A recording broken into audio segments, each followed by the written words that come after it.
స్థాపించిన దానిలో మా ముఖ్య పాత్ర వహించినారు. అంటే మనకి రామారావుతో సంబంధం ఉన్న వ్యక్తులు ఇక్కడ మనకి ఎమ్మెల్యేలుగా మంత్రులుగా ఉండి మన ప్రాంతాన్ని అభివృద్ధి చేస్తున్నారు. దానికి మనము తెలుగుదేశం పార్టీకి చాలా రుణపడి ఉండాలా. అదేవిధంగా మన మండలానికి వస్తే తెలుగుదేశం ప్రభుత్వం ఉన్నప్పుడే చాలా పనులు జరిగినాయి. నిన్న మన కొంతమంది ప్రాజెక్టుల గురించిగానే చెప్పారు.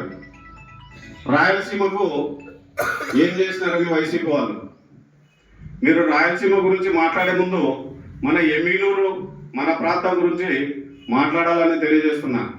ఎందుకంటే మన స్వర్గశ్రీ బివి మోహన్ రెడ్డి గారు గతంలోనే మన తెలుగుదేశం ప్రభుత్వంలో ఎంతో దూరదృష్టితో ఆ రోజు 3 కాన్స్టిట్యూన్సీలు మంత్రాలయం, ఎమ్మిగనూరు, కోడుమూరు కాన్స్టిట్యూన్సీలో అభివృద్ధి రైతులను దృష్టిలో ఉంచుకొని 350 కోట్ల రూపాయలతో గుర్రాయింద ప్రాజెక్టును ప్రారంభించడమైనది.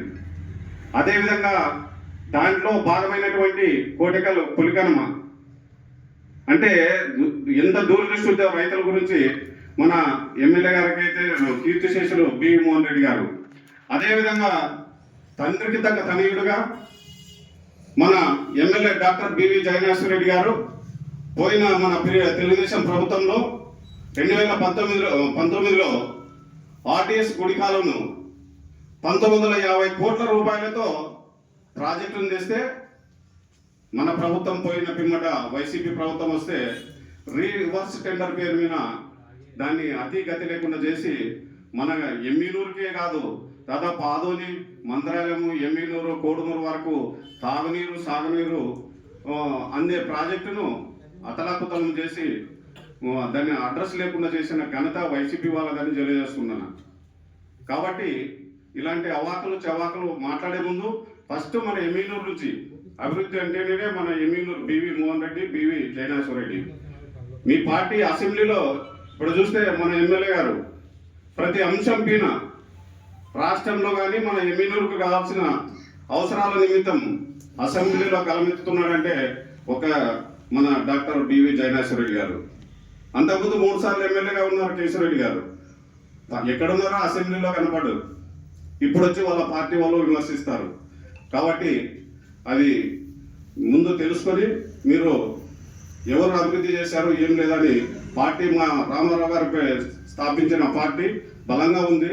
ఇంకా బలంగా పోయి అందరూ మండలాల్లో కూడా మనం నిన్న సిసిఎస్ నుంచి 126 కోట్లతో పత్తిని కొనుగోలు చేశామని అది ప్రతి ఒక్క గ్రామంలో మనం రైతులకి చెప్పుకోవాల్సిన అవసరం ఉంది. పోయినసారి ఏమైందంటే మనం చేసిన పనులు మనం ప్రజలకు చెప్పలేకపోయినాం. మామూలు గవర్నమెంట్ నుంచి వస్తాయిలే, అది మీరు చేసేదేమి, ఏమైనా గవర్నమెంట్ నుంచి వస్తాయి. కాకపోతే మనం వాళ్ళకి పోయి ఇంటి దగ్గర అయ్యా మేము పలానా పెన్షన్ ఇప్పించినామో ఇల్లు ఇప్పించినామో అని చెప్పుకోవాల్సిన అవసరం ఎంతైనా ఉంది. మీరు కానీ సోషల్ మీడియాలో ఏమన్నా చేస్తే మంచి కార్యక్రమాలు, పార్టీకి ఉపయోగపడే కార్యక్రమాలు ఏమన్నా ఉంటే వెంటనే సోషల్ మీడియాని కంపల్సరీ వాడుకోవాలా. మై టీడీపీ యాప్ అని కంపల్సరీ మీరు డౌన్లోడ్ చేసుకోండి. అది ఇంపార్టెంట్. మాకు మన విజయవాడలో మాకు ట్రైనింగ్ ఇచ్చినప్పుడు చెప్పారు ప్రతి ఒక్క కార్యకర్త దగ్గర టీడీపీ యాప్ అనేది కంపల్సరీ ఉండాల్సిందే. కాబట్టి ఇవాళ దృష్టిలో పెట్టుకొని మన స్వర్గస్థులైనటువంటి నందమూరి తారక రామారావు గారికి ఘనంగా నివాళులు అర్పిస్తూ వివరించుకుంటున్నా. జై తెలుగుదేశం.